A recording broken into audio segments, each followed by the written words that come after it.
आप सभी को मैरी क्रिसमस। क्रिसमस की ढेरों शुभकामनाएं। इस समय पूरी दुनिया में क्रिसमस का जश्न मनाया जा रहा है और साथ ही लोग नए साल के स्वागत की तैयारियों में भी जुटे हुए हैं। आज से ठीक 5 दिन बाद 6वें दिन नया साल होगा, नए साल का आगाज होगा। रात को 12 बजे के बाद आप लोग नए साल के आगाज की तैयारियां करते ही हैं। भारत में भी आज क्रिसमस पर बधाइयों का सिलसिला जारी है। राहुल गांधी का सुबह सुबह एक वीडियो संदेश आया है। सबसे पहले उसको देखते हैं। उस वीडियो संदेश को बहुत कुछ है इस पिटारे में, एक एक कर प्रधानमंत्री नरेंद्र मोदी इस विजुअल में नजर आ रहे हैं, उन पर भी बात करेंगे हम। और प्रधानमंत्री नरेंद्र मोदी जब इधर हैं तो उधर क्या चल रहा है देश में, इस पर भी चर्चा करेंगे। राहुल गांधी को सुनिए। Merry Christmas and Happy New Year. Have a great year in 2026. Lots of love to everybody. Thank you. तो राहुल गांधी ने मैरी क्रिसमस कह दिया पूरे देशवासियों को, दुनिया को। हमारे पीएम नरेंद्र मोदी भी आज सुबह सुबह ही चर्च होकर आए और वहां बाकायदा ईसाई समुदाय के साथ अपनी तस्वीरें और वीडियो बनवाए ताकि दुनिया को दिखाया जाए कि नरेंद्र मोदी किस तरह सभी धर्मों के लोगों के साथ खड़े नजर आते हैं। लेकिन दुनिया की आंखों पर पट्टी नहीं बंधी हुई है दोस्तों कि उसे भारत में अल्पसंख्यकों को डराने धमकाने की वीडियो और तस्वीरें न दिखें। दिल्ली, मध्य प्रदेश, छत्तीसगढ़, उत्तराखंड, राजस्थान, उत्तर प्रदेश, असम, ओडिशा, ऐसे तमाम भाजपा शासित राज्यों में जो खबरें आई है वहां से वो चौंकाने वाली, डराने वाली भी हैं। जहां क्रिसमस की खुशियों पर गुंडागर्दी का ग्रहण लगाया गया है और यह सब हिंदुत्व के नाम पर ही हुआ है। कांग्रेस नेता पवन खेड़ा का तो सीधा कहना है कि ये सब प्रधानमंत्री के गुंडे हैं। आइए जरा सुन लीजिए पवन खेड़ा क्या कह रहे हैं इस मसले पर। लेकिन दूसरी तरफ प्रधानमंत्री नरेंद्र मोदी को देखिए, एक ये तस्वीर देखिए और दूसरी तस्वीरें भी हम दिखाएंगे, आप तक पहुंचाएंगे। लेकिन पहले सुनिए पवन खेड़ा को। कुछ बस कल से हम कुछ नजारे देख रहे हैं पिछले 2-3 दिन से कि कुछ गुंडे लोग चर्चेज में जाकर, मॉल्स में जाकर तोड़फोड़ मचा रहे हैं, सांता क्लॉज की टोपी खींच रहे हैं, उसको दौड़ा रहे हैं, गुंडागर्दी का एक माहौल बना रहे हैं। एक अजीब सी परंपरा हमने देखी पिछले 10-11 सालों में कि रामनवमी हो या हनुमान जयंती हो तो साहब ये लोग चले जाएंगे मस्जिदों के बाहर डीजे बजा बजा के, उकसाने वाले गाने लगा लगा के नाच रहे हैं। क्रिसमस है तो चर्च के बाहर हनुमान चालीसा पढ़ रहे हैं। आपने कभी सोचा है? मतलब बेवकूफी है, मूर्खता है, गुंडागर्दी है। अपने त्योहार में अपने मंदिर, अपने घर, अपनी सड़कों पर नहीं, मस्जिदों के बाहर जाकर डीजे बजाएंगे। उनके त्योहार में वहां जाकर हनुमान चालीसा पढ़ेंगे। क्यों साहब? ये खरपतवार है और ये खरपतवार नतीजा है आरएसएस की जो जहरीले बीज जो इन्होंने बोए हैं, प्रधानमंत्री नरेंद्र मोदी ने बोए हैं, संघ ने बोए हैं, आज से नहीं कई सालों से बो रहे हैं। ये खरपतवार उन्हीं बीजों से निकला है। इनके आचार में हिंसा है, इनके विचार में नफरत है। ये हिंदू नहीं है, ये किसी, इनका कोई धर्म हो ही नहीं सकता। इनका धर्म ही नफरत है। तो कम से कम मैं अपने धर्म, अपने देश, अपने समाज को इस खरपतवार से जरूर बचाऊंगा। पूरे विश्व में लोग हंस रहे हैं, हैरान हो रहे हैं कि भारत को हो क्या गया। इतनी पुरानी सभ्यता और इतना डर, सांता क्लॉज की टोपी से डर गए। और खैर ये टोपी की सियासत तो साहब नरेंद्र मोदी जी करते रहे, आज से नहीं कर रहे हैं, लगातार कर रहे हैं। कपड़ों से पहचानना, शमशान, कब्रिस्तान, टोपी, यही सब बातें इन्होंने सीखी, यही सब बातें ये सिखा रहे हैं। लेकिन सुबह सुबह खुद चर्च जरूर चले गए। तो इस दौरे सियासत का इतना सा फसाना है कि बस्ती भी जलानी है और मातम भी मनाना है। चले गए, केरला में चुनाव है तो मोदी जी आज चर्च चले गए। गुंडों को अपने नहीं रोक पा रहे, जो इनकी फौज है इनको नहीं रोक पा रहे या रोकना नहीं चाह रहे। ये ऐसी परंपरा है कि जहां स्वामी विवेकानंद जीशु पर्व के नाम से वो मनाते थे और आज भी उनकी याद में आज के दिन रामकृष्ण मिशन पूरे विश्व में जहां जहां एक मिशन है वहां जीशु पर्व मनाते हैं, यानी कि जीसस क्राइस्ट का ये त्योहार मनाते हैं। तो ये समृद्ध परंपरा को इस तरह की खरपतवार, इस तरह के जहरीले जो बीज आरएसएस ने बोए हैं, हम अपने सभ्यता को, अपने धर्म को, अपने देश को इनसे बचाएंगे। और मैं विश्व भर को यह कहना चाहूंगा कि इनको देखकर यह धारणा मत बनाइए कि हिंदू ऐसे होते हैं या भारतवासी ऐसे होते हैं। जी नहीं, ये बहुत कम संख्या में प्रधानमंत्री के गुंडे हैं, जो बहुत कम संख्या में हैं। और इनको हम निपटना हम जानते हैं। आज से नहीं, कई सालों से इनसे हम निपट रहे हैं, फिर भी निपटेंगे। मेरी क्रिसमस अगेन। तो सुना आपने, इस दौरे सियासत का इतना सा फसाना है, इस बस्ती को भी जलानी है, बस्ती भी जलानी है और मातम भी मनाना है। तो आप समझ लीजिए कि क्या कुछ चल रहा है इस देश में। तस्वीरें बहुत कुछ बयां करती हैं। तस्वीर जो आप देख रहे हैं, यह तस्वीर है छत्तीसगढ़ की राजधानी रायपुर के मैग्नेटो मॉल की, जहां बाहर क्रिसमस के त्यौहार पर सजाया गया था। गुंडे आए, बीजेपी के गुंडे आकर तोड़फोड़ किए चले गए। क्रिसमस पर जिस तरह के उत्पात और चर्चों में तोड़फोड़ की खबरें सब तरफ से आ रही हैं, उस पर अब देश के उन तमाम नेताओं को चिंता हो रही है कि जिनका संविधान में यकीन है, उनको चिंता हो रही है और यह चिंता वाजिब भी है। तमिलनाडु के सीएम एमके स्टालिन ने आज ट्विटर पर जो कुछ लिखा है, सोशल मीडिया पर क्या कुछ लिखा है, जरा आपके सामने रख रहा हूं। लिख रहे हैं यहां तमिलनाडु के सीएम कि बहुसंख्यक समुदाय की सच्ची शक्ति और चरित्र अल्पसंख्यकों को भयमुक्त जीवन जीने का आश्वासन देने में निहित है। जब कुछ दक्षिणपंथी हिंसक समूह बहुसंख्यक समुदाय के नाम पर हमले और दंगे करते हैं, ठीक उसी समय जब माननीय प्रधानमंत्री क्रिसमस समारोह में भाग ले रहे होते हैं, तो यह राष्ट्र को एक चिंताजनक संदेश देता है। मणिपुर के बाद जबलपुर, रायपुर और अन्य जगहों पर अल्पसंख्यकों पर हमलों की खबरें सद्भाव को महत्व देने वाले किसी भी व्यक्ति के लिए अस्वीकार्य हैं। केंद्र सरकार में भाजपा सरकार के सत्ता में आने के बाद से अल्पसंख्यकों के खिलाफ नफरत भरे भाषणों में 74% की कथित वृद्धि आगे आने वाले गंभीर खतरे का संकेत देती है। इसीलिए समाज को विभाजित करने वाले दंगाई समूहों पर अंकुश लगाना एक साझा और अत्यावश्यक कर्तव्य है, जिसे दृढ़ संकल्प के साथ लागू किया जाना चाहिए। यह बात तमिलनाडु के सीएम एमके स्टालिन कह रहे हैं। तो अल्पसंख्यकों को डराने वाली ऐसी घटनाओं पर विपक्ष के नेता तो चिंता जाहिर कर रहे हैं, लेकिन प्रधानमंत्री मोदी ने अब तक इस पर कोई प्रतिक्रिया नहीं दी है, बल्कि आज लखनऊ में वो राष्ट्र प्रेरणा स्थल का उद्घाटन करने पहुंच गए, जहां अटल बिहारी वाजपेयी, श्यामा प्रसाद मुखर्जी और पंडित दीनदयाल उपाध्याय की 65 फीट ऊंची कांसे की मूर्तियों का अनावरण किया गया। जाहिर है मोदी 2027 में होने वाले विधानसभा चुनावों के लिए बीजेपी की जमीन तैयार कर रहे हैं। जी हां, बीजेपी की जमीन तैयार कर रहे हैं मोदी। वहां उत्तर प्रदेश में 3 ब्राह्मण नेताओं की मूर्तियां लगाकर बीजेपी उत्तर प्रदेश में अभी से जातिगत समीकरण बनाने में जुट गई है। हालांकि इस पर सवाल भी उठ रहे हैं कि जब मायावती ने दलित प्रेरणा स्थल बनाकर डॉक्टर अंबेडकर और कांसीराम की मूर्तियां लगवाई थी, तो उसमें बीजेपी को धन की बर्बादी और भ्रष्टाचार सब दिख रहा था। अब वही काम बीजेपी ने क्यों किया? सवाल यह भी है कि मुस्लिम लीग के साथ मिलकर सरकार बनाने वाले और भारत छोड़ो आंदोलन का विरोध करने वाले श्यामा प्रसाद मुखर्जी से कौन सी प्रेरणा लेने का इशारा मोदी दे रहे हैं। और सवाल यह भी है कि क्या उत्तर प्रदेश की सारी समस्याएं दूर हो चुकी हैं, जो इस तरह के आयोजनों में जनता का धन लगाया जा रहा है। ध्यान यह भी रहे दोस्तों कि इसी उत्तर प्रदेश के उन्नाव में गैंग रेप करने वाले बीजेपी के ही पूर्व विधायक कुलदीप सिंह सेंगर को अदालत से जमानत मिली, दिल्ली हाईकोर्ट से जमानत मिली है और उसकी उम्र कैद की निलंबित जो सजा है उसे निलंबित कर दी गई है, जिसके बाद पीड़िता के हक में कांग्रेस खड़ी हुई है। कल ही पीड़िता ने राहुल गांधी से मुलाकात कर कहा है कि उन्हें कांग्रेस शासित किसी भी राज्य में पनाह दे दें ताकि उनकी सुरक्षा हो। पीड़िता ने राहुल गांधी से सुप्रीम कोर्ट के लिए किसी वकील की मदद की मांग भी की है कि मुझे एक अच्छे वकील की मुझे जरूरत है, वो मुहैया करा दीजिए, उससे उनकी मदद की जरूरत है। सोचिए कि मदद और न्याय की उम्मीद राहुल गांधी से लगाई जा रही है, नेता प्रतिपक्ष से लगाई जा रही है, और मोदी केवल बेटी बचाओ का नारा ही दे रहे हैं। सुप्रिया श्रीनेत ने तो बिल्कुल सही सवाल किया है कि आखिर बीजेपी का भी नेता इस पर कुछ बोलता क्यों नहीं है? एक भी नेता नहीं बोलता, आखिर क्यों? आइए जरा सुनिए सुप्रिया श्रीनेत को। अव्वल तो अधिकांश चैनलों ने कुलदीप सेंगर को बेल मिलने पर शोज नहीं किए। जिन कुछ लोगों ने शो किए उसमें बीजेपी ने पार्टिसिपेट नहीं किया। बीजेपी ने अपने स्पोक्सपर्सन, अपने प्रवक्ता नहीं भेजे।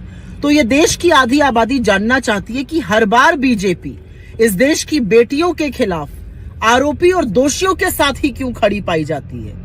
ये कौन सा बीजेपी का चाल चरित्र और चेहरा? क्या आज एक दिन बीजेपी सबके साथ मिलकर ये नहीं बोल सकती थी कि वो उन्नाव की पीड़िता के साथ खड़ी है?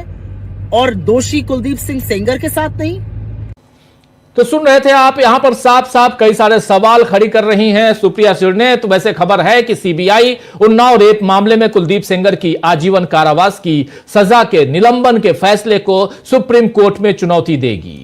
लेकिन सवाल यही है कि आखिर सीबीआई ने यह फैसला लेने में देर क्यों की? जमानत का आदेश होते ही इसके खिलाफ अपील क्यों नहीं की गई? आम आदमी पार्टी के नेता सौरभ भारद्वाज ने बताया है कि अरविंद केजरीवाल को जमानत मिलने के फौरन बाद ही स्टे लेने के लिए अदालत का रुख सीबीआई ने कर लिया था। लेकिन यहां क्यों नहीं? आखिर क्यों यहां सीबीआई ने देर की? सुनिए जरा। सामाजिक कार्यकर्ता योगिता भयाना ने पोस्ट की है जिसमें वो प्रधानमंत्री से मिलने का वक्त मांग रही हैं ताकि अपने साथ हुए अन्याय को बता सके। ये चिट्ठी देखिए, इस चिट्ठी को जरा बाहर लेकर आइए और क्या कुछ लिख रही हैं इस चिट्ठी में उसको जरा पढ़िए। सर्वाइवर्स वांट टू मीट, वो योगिता भयाना लिख रही है, लेकिन इस चिट्ठी को जरा और एक्सपोज करें अगर तो यह साफ दिखाई देता है। माननीय प्रधानमंत्री जी, माननीय गृह मंत्री जी, मैं उन्नाव की गैंगरेप पीड़िता हूं। आपसे मिलकर मेरे साथ हुए अन्याय अवगत करवाना चाहती हूं। आपसे मेरा हाथ जोड़कर निवेदन है कि मुझे जल्द जल्द मिलने का कृपा कर समय दें। ये बात कह रही है, ये मांग रही है उन्नाव पीड़िता जो है गैंगरेप पीड़िता 25/12/2025 आज की चिट्ठी है। और यहाँ पर ये चिट्ठी लिख रही है प्रधानमंत्री और नरेंद्र मोदी और न ही यहाँ अमित शाह, ये दोनों में से कोई भी इस चिट्ठी का कोई भी सुध नहीं ले रहे हैं, संज्ञान नहीं ले रहे हैं। अभी तक मिलने का कोई यहां समय नहीं मिला है। अब गेंद प्रधानमंत्री नरेंद्र मोदी के पाले में है कि वो इस चिट्ठी पर कोई संज्ञान लेते हैं या नहीं लेते हैं। बिल्किस बानो प्रकरण आपको याद होगा दोस्तों, बिल्किस बानो प्रकरण में भी बीजेपी ने चुप्पी धारण कर ली थी और उन्हें इंसाफ के लिए लंबी लड़ाई लड़नी पड़ी। तो क्या यहां अब उन्नाव गैंगरेप पीड़िता को भी इंसाफ के लिए लंबी लड़ाई लड़नी पड़ेगी? कांग्रेस का साथ मिल गया है। राहुल गांधी कह रहे हैं कि हम हर संभव मदद करेंगे। तो आइए दोस्तों, आज चर्चा करेंगे कि जब देश के अल्पसंख्यकों को डराया जा रहा है, जब देश की आधी आबादी अपनी सुरक्षा को लेकर चिंता में है, जब पीड़ित पर अत्याचार हो रहा है और दोषी के साथ रसूखदार लोग खड़े हैं, तब क्या मोदी ये मानेंगे कि वो अब प्रधानमंत्री पद के लायक नहीं रहे हैं? क्योंकि जितने वादे उन्होंने किए थे सबका खोखलापन जाहिर हो चुका है। और इन सब के बीच क्या नरेंद्र मोदी के सामने आज की तारीख में चुनौतियां ही चुनौतियां हैं? इन चुनौतियों में कौन कौन सी चुनौतियां नरेंद्र मोदी के सामने हैं? नरेंद्र मोदी से ज्यादा इस देश की जनता के बीच कौन कौन सी चुनौतियां हैं? तस्वीरें आप देख सकते हैं, बहुत सारी तस्वीरें आज आ रही हैं क्रिसमस के मौके पे। कहीं खुशियां तो कहीं गम। आखिर गम का माहौल क्यों बन रहा है? यह देश सर्वधर्म संभाव वाला देश होता था। इस देश में हर धर्म की उतनी अहमियत थी जितनी कि आपको हिंदू होने में गर्व होता था, उतनी ही आपको मुसलमान होने में गर्व होता था, उतनी ही आपको क्रिश्चियन होने में या सिख होने में या जैन होने में, बौद्ध होने में आपको गर्व होता था। आखिर ये क्यों आपसे छीना जा रहा है? ये शक्ति क्यों छीनी जा रही है? चर्चा करते हैं, चुनौतियों की बात करते हैं। हमारे साथ कुछ वरिष्ठ साथी जुड़े हुए हैं, पहले उनसे परिचय करवाता हूं। देखिए, 4 वरिष्ठ साथी हमारे साथ जुड़े हुए हैं। सिद्धार्थ जी हमारे साथ जुड़े हुए हैं, अमलेंदु उपाध्याय जी जुड़े हुए हैं हमारे साथ, प्रफुल्ल कोलखियान जी जुड़े हुए हैं और प्रेम कुमार जी जुड़े हुए हैं। आप चारों का स्वागत इस्तकबाल है। स्वागत इस्तकबाल आप तमाम दोस्त साथी शुभचिंतक आप सबका, जो अब तक जुड़ चुके हैं उनका भी, जो जुड़ने वाले हैं उनका भी स्वागत है। सीधे सीधे सबसे पहले प्रेम कुमार जी आपके पास आना चाहता हूं। प्रेम कुमार जी, सभ्यता के विश्वासघाती हैं, बिल्कुल। अमलेंदु जी, आप कैसे देखते हैं जब यहाँ, क्योंकि क्रिसमस जो है वो सिर्फ भारत का त्यौहार नहीं है, पूरी दुनिया में है। क्या तस्वीरें आज हमने दी हैं, क्या कुछ हमने दुनिया को दिया है? राजीव जी, दुनिया को हमने मोदी जी की तस्वीर दी है और साथ साथ रायपुर की भी तस्वीर दी है, बरेली की भी तस्वीर दी है। हमने 2 तस्वीरें दी हैं और हमेशा हम 2 तस्वीर देते हैं। हालांकि एक वो जो कॉमेडियन है उनके ऊपर इसी में मुकदमा हो गया था कि भारत में 2 भारत हैं, इसको कहीं कुछ गा दिया था अमेरिका में जाकर उन्होंने, तो यहाँ के जो थे वो मुकदमा कायम हो गया था। तो मोदी जी जो करते हैं राजीव जी, यहाँ फिर सवाल उठता है कि मोदी जी को क्या उनका जो समर्थक वर्ग है, जो उनके अनुयायी हैं, क्या वो मोदी जी की बात सुनते नहीं हैं? अगर मोदी जी जाकर वहाँ प्रार्थना में शामिल हो रहे हैं, भगवान यीशु से प्रार्थना कर रहे हैं, हाथ जोड़कर बैठे हुए हैं, और जब वो कोरस गाया जा रहा है कि आज आई खुशी आई खुशी आई, तो मोदी जी बहुत तन्मयता के साथ जो है हाथ से ताल बजाते हुए, सुर में सुर मिलाते हुए दिखाई पड़ते हैं, ताल से ताल मिलाते हुए। तो प्रधानमंत्री की बातें इनका समर्थक वर्ग क्यों नहीं सुनता है? इसी तरीके से पहली बार प्रधानमंत्री बने और लाल किले पर पहुंचे तो कहा कि 10 साल के लिए आप ये सांप्रदायिक बातें छोड़ दीजिए, हिंसा की बातें छोड़ दीजिए, देश को विकसित रास्ते पर ले जाना है। लेकिन 10 सालों में ही राजीव जी जितना ज़्यादा उत्पात इनके चेलों ने मचाया है उतना तो पिछले 70 सालों में कभी नहीं मचा। तो मोदी जी की बात नहीं सुनते या मोदी जी बात कहते नहीं है, मन की बात कुछ और होती है, जुआ पे कुछ और होती है। तो उनकी मन की बात जो है उनके भक्त समझ जाते हैं और जुआ की बात जो है वो विदेश के लिए होती है, दूसरे देशों के लिए होती है। तो ये हमने तस्वीरें राजीव जी आज दी हैं। लेकिन राजीव जी इसके बीच में चर्चा करना ये ज़रूरी है कि आज प्रधानमंत्री नरेंद्र मोदी ने जो प्रतिमाएं स्थापित की हैं आखिर उसका संदेश क्या है। एक तो राजीव जी अटल बिहारी वाजपेयी और दीनदयाल उपाध्याय की प्रतिमाएं एक साथ स्थापित करना, ये आरएसएस के अंदर का एक संघर्ष जो है उसको क्या पाटने की कोशिश कर रहे हैं नरेंद्र मोदी जी। क्योंकि अटल बिहारी वाजपेयी और दीनदयाल उपाध्याय दोनों राजीव जी दो विपरीत ध्रुव थे और बलराज मधोक की किताब में अटल जी को लेकर जो विचार व्यक्त किए गए हैं और जो दीनदयाल उपाध्याय की जो जिस तरीके से मृत्यु हुई उसको लेकर सब बातें कही गई हैं वो तो बड़ी खतरनाक हैं। तो ये आखिर क्या साबित करना चाहते हैं दीनदयाल उपाध्याय को वहाँ प्रतिमा बनाकर और अटल जी की प्रतिमा बनाकर। चलिए अटल बिहारी वाजपेयी फिर भी प्रधानमंत्री रह लिए, आपने उनकी प्रतिमा बना ली। श्यामा प्रसाद मुखर्जी की चलिए बाद में वो संविधान सभा के सदस्य थे, मंत्री रहे तो आपने उनकी प्रतिमा लगा ली, कोई बात नहीं। लेकिन भाई हमारा टैक्स पेयर का पैसा जो है ये दीनदयाल उपाध्याय के लिए क्यों खर्च किया जा रहा है। दीनदयाल उपाध्याय का भारत के लिए क्या योगदान है, समाज के लिए दीनदयाल उपाध्याय का क्या योगदान है। अटल बिहारी वाजपेयी का योगदान समझा जा सकता है कि भारत के प्रधानमंत्री रहे, बस इतना सा योगदान, बाकी और तो कोई योगदान नहीं है। इसी तरीके से श्यामा प्रसाद मुखर्जी का योगदान है कि जब आज़ादी का आंदोलन हो रहा था, 1942 का स्वतंत्रता संग्राम आंदोलन था और भारत छोड़ो आंदोलन की जब कॉल दी जा रही थी तो उसको चलने के लिए अंग्रेजों का साथ दे रहे थे, ये योगदान है श्यामा प्रसाद मुखर्जी का। तो इसी को याद करने के लिए उनकी प्रतिमा लगाई गई है श्यामा प्रसाद मुखर्जी की। नेताजी सुभाष चंद्र बोस के खिलाफ देशभवन कर रहे थे श्यामा प्रसाद मुखर्जी, क्या इसलिए प्रतिमा लगाई गई है।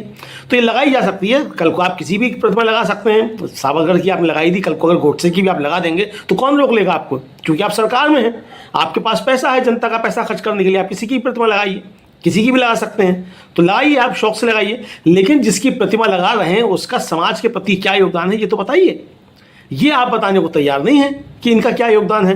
तो ये राजीव जी बहुत खतरनाक संकेत जो हैं ये साफ तौर पर दिए गए हैं, चाहे वो श्यामा प्रसाद मुखर्जी की और दीनदयाल उपाध्याय अटल बिहारी वाजपेयी की प्रतिमा लगाना हो, और चाहे गिरजाघरों के ऊपर जिस तरीके से आज हमले किए गए हैं और जिस तरीके से हनुमान चालीसा पढ़ा जा रहा है। इनको वज्र जो मूर्ख हैं राजीव जी, इनको ये भी नहीं पता कि कर्नाटक के चुनाव में नरेंद्र मोदी ने बजरंगबली का इसी तरीके से इस्तेमाल किया था और उसका परिणाम तुरंत बजरंगबली ने गदा उठाकर दे दिया भारतीय जनता पार्टी को कि मेरे नाम का दुरुपयोग करोगे तो ऐसी गदा लगाएंगे तुम्हारी पीठ पे कि अकल ठीक हो जाएगी, और ठीक कर दी बजरंगबली ने इनकी अकल। लेकिन ये फिर भी जो है सुधरने का नाम नहीं लेते हैं। अब चढ़ के सामने खड़े होकर आप जो है बजरंगबली की जो है हनुमान चालीसा पढ़ रहे हैं और सीधे पढ़ने को बोल दिया जाए तो कोई नहीं पढ़ पाएगा।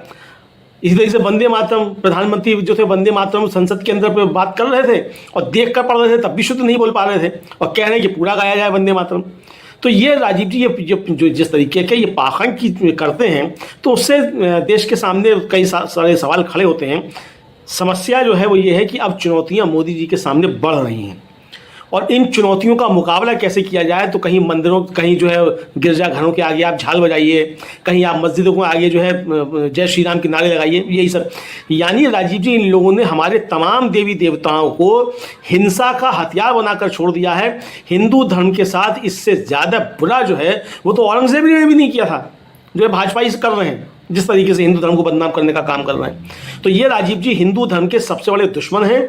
हिंदुओं को अब जागने की जरूरत है, हिंदू सोए हुए हैं, हिंदू जागे और हिंदू विरोधी भाजपाइयों को इनको सबक सिखाएं राजीव जी। बिल्कुल, अमलेंदु जी को जरा ले आइए स्क्रीन पे। अमलेंदु जी से भी जरा समझें कि उन्नाव का जो मामला है वो क्या आज की तारीख में जिस ढंग से अभी प्रेम कुमार जी भी कह रहे थे और वो कि एक केस अभी और है और उसके बाद आश्चर्यचकित आप और होंगे उसमें जब इस सेंगर को जो सज़ा याफ्ता है उसको कन्विक्टेड है उसको वहाँ से भी बरी कर दिया जाएगा या वहाँ उसके केस को निलंबित कर दिया जाएगा। कोर्ट के मामले में हम कोई हस्तक्षेप नहीं कर रहे हैं, लेकिन फिर भी सवाल कई उठते हैं, पैदा होते हैं। इस पर आपकी टिप्पणी। राजीव जी, तो कोर्ट के मामलों में हस्तक्षेप नहीं कर सकते, लेकिन कोर्ट के फैसलों की आलोचना हम कर सकते हैं। ये हमारा लोकतांत्रिक अधिकार है और ये हम करते रहेंगे। अगर अदालतें इस तरीके के फैसले देंगी तो चाहे अवमानना का नोटिस दीजिए, चाहे फांसी पे चढ़ा दीजिए, ये अधिकार हमारा है, इस संविधान ने हमको दिया है, ये हम करते रहेंगे। फैसलों पे सवाल उठते रहेंगे। आपने किस कानून का सहारा लिया, किस आधार पे दिया, हमें इससे मतलब नहीं है। लेकिन मतलब ये है कि आपने जो तर्क दिया है, यानी आपने कहा कि साहब वो चूंकि लोक सेवक नहीं है, पॉक्सो जो एक्ट है उसके तहत वो उसमें उसको लोक सेवक नहीं बताया गया है। भ्रष्टाचार के मामले में तो जनसेवक है, मतलब पब्लिक सर्वेंट है विधायक, और पॉक्सो में नहीं है। तो भाई ये कैसी उलटवासी ये न्याय संहिता कर रही है? तो ये सवाल उठते हैं जिसका सहारा लिया गया है।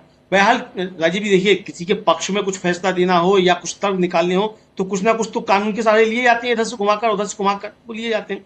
लेकिन सवाल यहाँ ये नहीं है कि किस आधार पर जमानत दी गई, किस आधार पर जमानत नहीं दी गई।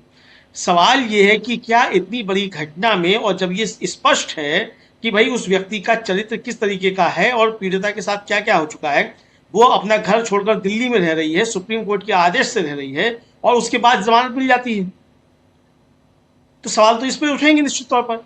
और जिस तरीके का व्यवहार उसके साथ पुलिस कर रही है मोदी जी की, उस पर भी सवाल उठेंगे कि मोदी जी का बेटी बचाओ बेटी पढ़ाओ क्या यही है? तो इस पर तो सवाल उठेंगे निश्चित तौर पर। तो जो भी राजीव जी ये कुछ हो रहा है, ये साफ तौर पर फिर हम बार बार यही कहेंगे कि ये भारतीय जनता पार्टी का असली चाल चरित्र चेहरा जो है, ये इस घटना से सामने आ रहा है। आप सुनिए, उत्तर प्रदेश के मुख्यमंत्री मंत्री हैं कैबिनेट के दया शंकर सिंह, वो स्वागत कर रहे हैं कि हम स्वागत करते हैं, क्षत्रिय हैं वो भी, तो स्वागत कर रहे हैं। और ओम प्रकाश राजभर हैं, वो हंस रहे हैं। तो ये राजीव जी जिस तरीके से संवेदनहीन प्रतिक्रियाएं भाजपा के नेताओं की तरफ से भी आ रही हैं, ये भी इनके असली चाल चरित्र चेहरे को साफ तौर पर बताती हैं कि इनका असली चाल चरित्र चेहरा क्या है। तो ये राजीव जी बुरी तरीके से बेनकाब हुए। समझना उनको है जो इनको वोट देते हैं, चाहे किसी नाम पर देते हो, समझना उनको है कि भाई ये किस तरीके के लोग हैं। हमको नहीं समझना है, समझना उनको है जो इनके समर्थक हैं। और राजीव जी तमाम वीडियो इस तरीके के वायरल हुए हैं जिसमें लोग ये कहते सुने जाते हैं कि मैं बहुत समर्थक था भाजपा का, मोदी जी का अंधभक्त था, लेकिन जब मेरे ऊपर आकर पड़ी तो मेरे साथ भी ऐसा किया गया, तो मैं इनका भक्त नहीं हूं। मतलब जब तक आपके ऊपर मुसीबत नहीं पड़ेगी तब तक आप भक्ति करते रहेंगे। तो ये देखना राजीव, चूंकि ये एक केस नहीं है, तमाम केस इस तरीके के आए हैं जिसमें भारतीय जनता पार्टी का असली चाल चरित्र चेहरा जो है वो सामने आता रहा है राजीव जी। तो इसलिए इस पर मुझे लगता है कि जो भाजपा के समर्थक हैं या उनके जो मतदाता हैं, उनको भी गंभीरता से विचार करने की आवश्यकता है कि भाई आप किसके साथ खड़े हुए हैं, किन लोगों के साथ खड़े हुए हैं जिनका खुला रवैया ये है। ये अकेले कुलदीप सेंगर को बचाने की कोशिशें नहीं की गई राजीव जी। स्वामी चिन्मयानंद का मामला था, मुकदमा वापस लिया उत्तर प्रदेश की सरकार ने। ब्रजभूषण शरण सिंह का मामला था, चार्जशीट दाखिल हो गई लेकिन गिरफ्तारी नहीं हुई। पहलवान लड़कियां जो थी उनको उठा के पटका गया दिल्ली की सड़कों पर पुलिस के द्वारा। ये सब हुआ, और किसको पटका गया? जिसको मोदी जी ने खुद कहा था ये तो मेरी बेटी है, उसको पटका गया। दिनेश फोगाट को तो मोदी जी ने बुलाया था ना जब वो मेडल जीत कर आई थी, तो उसको पटका गया। तो ये राजीव जी भारतीय जनता पार्टी का जो असली चाल चरित्र चेहरा है, ये सामने बार बार आता है। तो ये सोचने समझने की आवश्यकता है। और इसीलिए जो डबल इंजन की सरकार है राजीव जी, वहां कानून व्यवस्था जो है वो ज्यादा खराब है। इसलिए खराब है क्योंकि मालूम है कि हम कोई अपराध करेंगे तो हमारे समर्थन में सरकार खड़ी होगी, इसलिए लोगों के हौसले बढ़ते हैं अपराधियों के। आप अपराधी हो राजीव, ऐसा नहीं कि राजनीति में अपराधी पहली बार कोई आ रहे हों। जब से देश आजाद हुआ उसके बाद भी राजनीति में अपराधी थे, ऐसा नहीं थे। लेकिन अपराधी जो थे वो सत्ता को संचालित करते हों और सत्ता के ऊपर हावी हो जाते हो, ऐसा कभी नहीं रहा था। राजनेता अपराधियों का इस्तेमाल करते थे चुनाव जीतने के लिए, कुछ पॉकेट्स में अपने लिए, लेकिन आज तो अपराधी जो है वो सत्ता को संचालित करने लग गए हैं। अब कुलदीप सेंगर क्या है भाई? अगर उनको बचाने की पूरी कोशिशें की जाती हैं और अदालतों तक से इस तरीके के फैसले आते हैं तो सवाल तो उठेंगे निश्चित तौर पर, क्यों नहीं सवाल नहीं उठेंगे। तो ये मुझे लगता है राजीव जी गंभीर परिस्थितियां पैदा हो रही हैं। और हम लोग जिस तरह की चर्चा करते रहते हैं लगातार कि देश बहुत खतरनाक मोड़ पर खड़ा हुआ है, देश असुरक्षित हाथों में है, ये सारी घटनाएं राजीव जी, चाहे अपराध के मामले को लेकर हो, चाहे ये जिस तरीके से झाल बजाई जा रही है चर्च के आगे खड़े होकर, चाहे वो गिरजाघरों पर हमले हों, चाहे मस्जिदों पर हमले हों, ये जिस तरीके की भी ये घटनाएं सब हो रही हैं, ये देश एक खतरनाक मोड़ पर खड़ा हुआ है। और अगर लोग अभी तक सचेत नहीं हुए तो आगे आने वाले दिन इस देश के लिए बहुत बुरे होंगे। हम लोग तो खैर जहाँ होंगे वहाँ होंगे, लेकिन भुगते का जो है ये देश, मोदी जी देश को उसी तरफ ले जा रहे हैं। जी, बहुत गंभीर चर्चा, बहुत महत्वपूर्ण चर्चा कर रहे थे हम, और इसमें इन तमाम मसलों को और खासकर हम अपने किस चेहरे को बाहर दिखा रहे हैं, दुनिया में किस चेहरे को दिखा रहे हैं, देश में किस चेहरे को दिखा रहे हैं, हमारी सरकारें क्या कर रही हैं, इन सब पे चर्चा कर रहे थे। इन सब के बीच आखिर पीड़ित कौन होता है, परेशान कौन होता है, देश की आम जनता, आप और हम। सोचिएगा जरा। बहुत बहुत शुक्रिया अमलेंदु जी, बहुत शुक्रिया प्रेम कुमार जी, प्रफुल्ल जी, और साथ में जुड़े थे सिद्धार्थ जी, आप सबका बहुत